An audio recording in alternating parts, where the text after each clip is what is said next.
So, ayan, magluto tayo ng pakbit ngayon. So, ang nilalagay ko lang po is bawang, sibuyas, at saka kiam.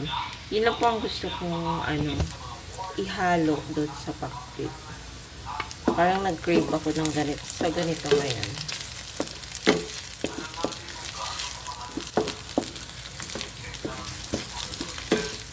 So, let's see kung masarap siya.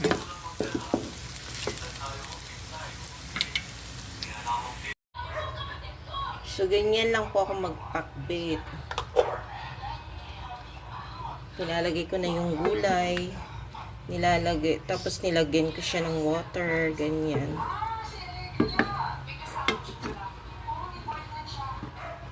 So, ayan. Pakuluin muna natin siya. And then, lagyan natin siya ng magic sarap. Ganyan ako, gusto ko timplahan na sila kaagad. Kasi gusto ko malasahan.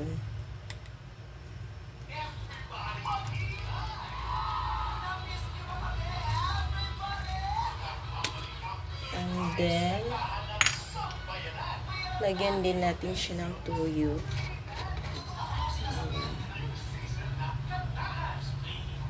So, kasi may tuyo siya konti. Parang ayaw kasi nang maglagay ng asin.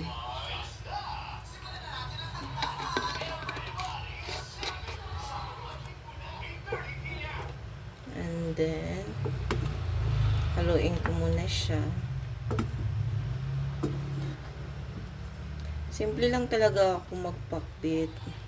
Parang nag-crave ako ngayong gabi.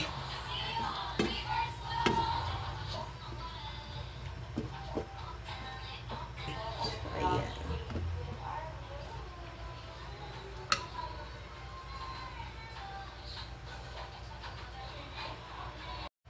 Then, pagkatapos, takpan muna natin siya.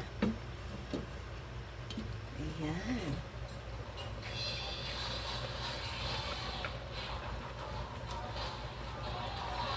Tapos, pag kumukulo na siya, lalagyan natin siya ng oyster sauce mamaya para masarap. Ayaw kasi na may mga karne-karne, mga ganyan. Gusto ko lang simple.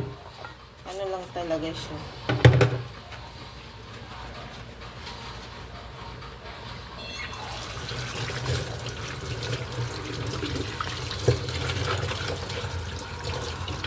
Pakuluin muna natin siya.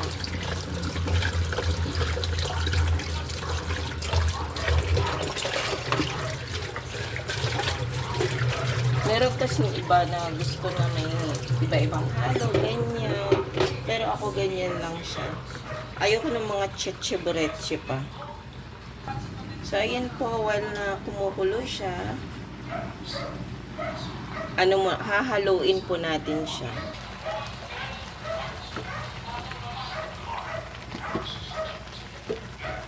Hahaluin natin siya para yung nasa ilalim mapataas at saka yung nasa taas maano siya sa baba.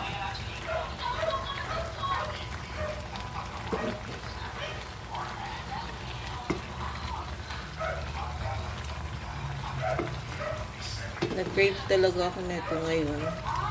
Ang gusto ko talaga ng gulay kahit gabi. So, takpan ulit natin siya. So, ayan, tikman natin siya. Kung malasa ba.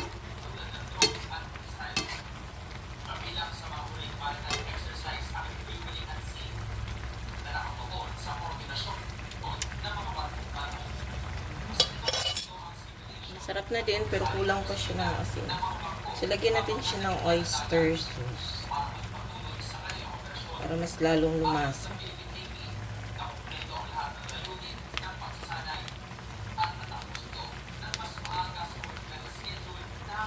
Ito din yung number 1 na magpapalasa sa ulam. Pag mga pinakbit, ganyan, adobo, yan. Tapos haluin lang natin siya.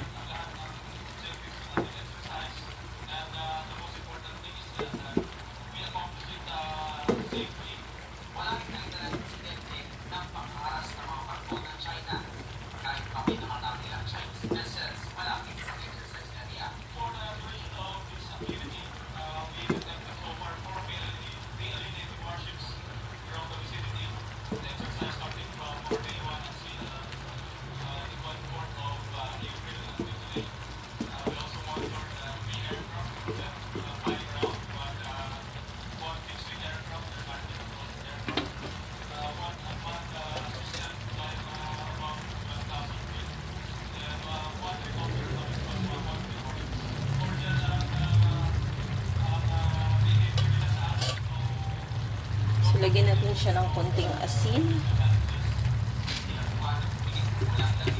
Para medyo maano siya konti. Medyo matabang kasi. Mamaya magre-reklamo yung mga kasama ko. Tapos haluin natin ulit. Ganito din po ba kayo magpakbit?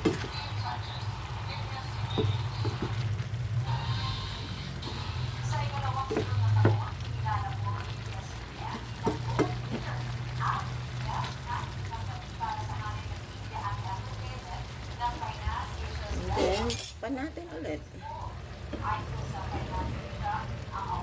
So, ayun lang guys. Thank you for watching this video. I love you all.